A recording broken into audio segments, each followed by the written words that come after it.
Nosotros mismos fuimos adaptando una metodología que ahora, 2 años, casi 3 años después, ha resultado exitosa desde el punto de vista de cultivar, sembrar fragmentos de corales para poder restablecer o restaurar ecosistemas degradados.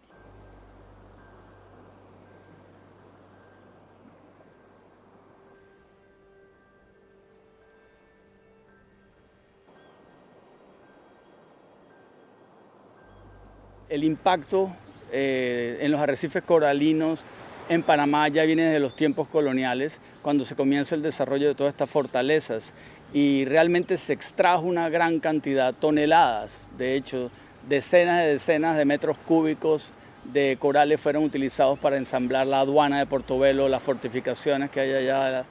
Obviamente todos nos estamos concentrando en el propio mar donde están los arrecifes, pero se nos ha olvidado realmente que el mayor estresor viene de arriba. Es decir, de tierra firme es donde nos llega todo. Nos baja por los ríos pesticidas, nos baja una carga gigantesca de sedimentos.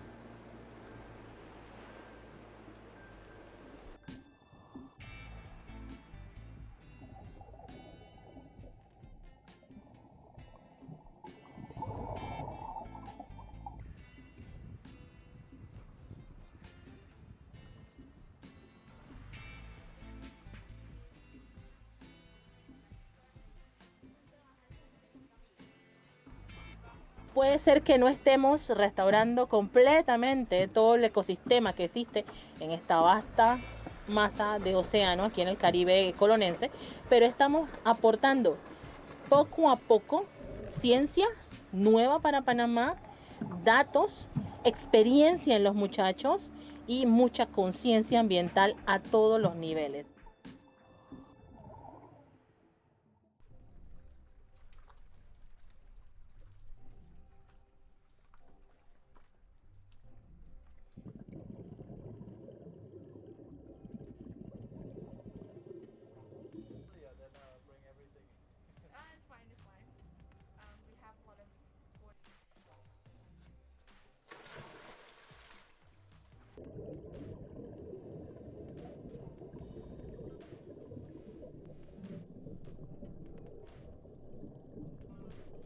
I still remember the first time we put down the tiles. There was a few fishes around the tiles, and it was making me really excited. But this time, or even last time that we revisit the tiles, we can see there's a lot more group of fishes. And one of the sites, we even see a resident cuttlefish. And recently, it just laid eggs around the tile, so it has been again very, very exciting. In general, the corals that are now on the tiles definitely survive better than the traditional way of direct transplantation. So now we are still securing above 90% survivorship.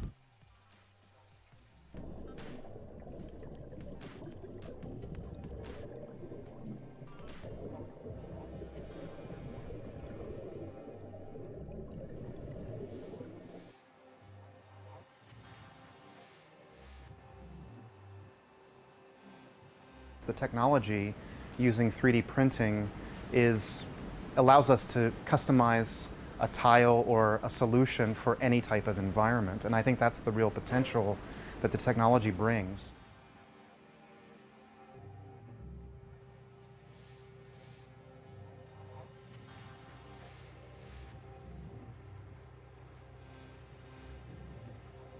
We have more species here than you would find in the Caribbean, for example.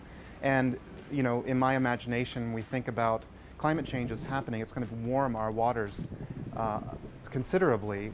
But as we start to clean up the water as well through various government initiatives, we might actually be creating a new potential home for corals as they try to escape climate change from equatorial regions.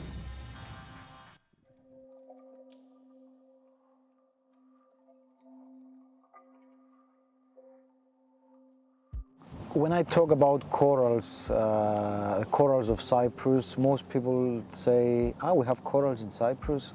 They are wondering, and yes, it's true, we do have corals in Cyprus. There's a number of species, and we're still discovering new species for Cyprus as we go along.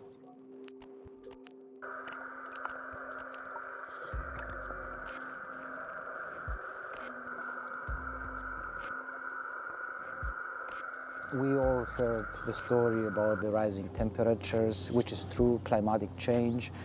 And we are aware that corals in particular, all around the world, especially in the tropics, are being affected by this. But nobody ever recorded this in this part of the world, in Cyprus.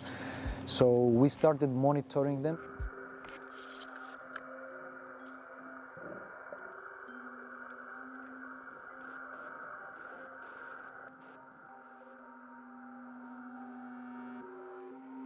In the year 2015, when we had an anomaly of I think was about one temperature higher than the maximum normal one, we got a more than 20-30% of corals dying.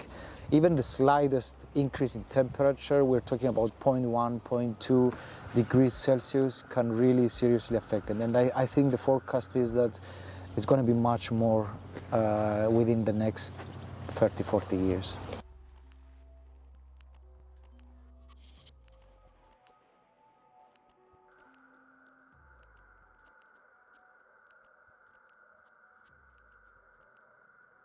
Our aim is to primarily educate children. They are the future. They are the ones who are going to become the future conservationists, the future government, the future users of this island and the coastal area.